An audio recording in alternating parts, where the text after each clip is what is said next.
আমি নিশ্চিত আছিলোঁ যে দেশৰ মাননীয় প্ৰধানমন্ত্ৰীয়ে পাকিস্তানৰ যি আক্ৰমণ নিৰীহ মানুহৰ ওপৰত তাৰ যোগ্য প্ৰত্যুত্তৰ দিব।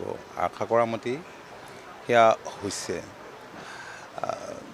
তো পাকিস্তানে সদায় সন্ত্ৰাসবাদক প্ৰশ্ৰয় দি আহিছে আৰু ভাৰতৰ বিৰুদ্ধাচৰণ কৰি আহিছে।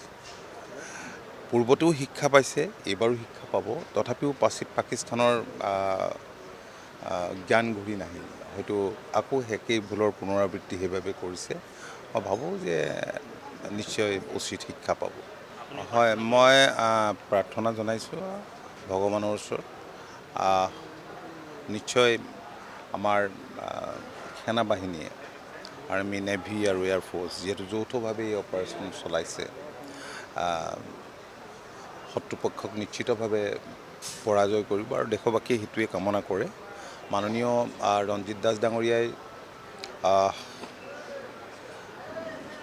এনে পদক্ষেপ লোৱাৰ কাৰণে মই তেখেতক আন্তৰিক ধন্যবাদ আৰু কৃতজ্ঞতা জনাইছোঁ। যথেষ্ট সংখ্যক লোকৰ সমাৱেশ হৈছে ইয়াত, ভকত বৈষ্ণৱ সকলো গোট খাইছে, সত্ৰাধিকাৰো আহিছে, তেখেতৰ মাতৃও ইয়াত বহি আছে।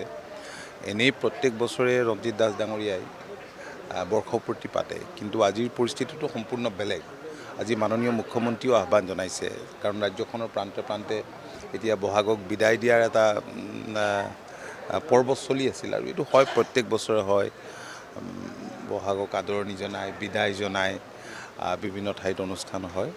আজি বোকাখাততো তেনেধৰণৰ কেইবাটাও অনুষ্ঠান ইতিমধ্যে বাতিল কৰা হৈছে। মোকো কোনোবা কেইখনমান বিহুত সভাপতি পাতি থৈছিলে, মূল বিহুখনতো মই কৈছোঁ এইটো হেৰি কৰিব নালাগে কাইলৈৰ পৰা। মই তেখেতকো ধন্যবাদ জনাইছোঁ আৰু সকলোৱে আমি এতিয়া দেশৰ মাননীয় প্ৰধানমন্ত্ৰী মোদী ডাঙৰীয়াৰ কাষত থিয় দিয়া উচিত, সেনাবাহিনীৰ কাষত আমি থিয় দিয়া উচিত। আজিৰ এই সময়ছোৱাত এনকাৰেজ কৰা উচিত।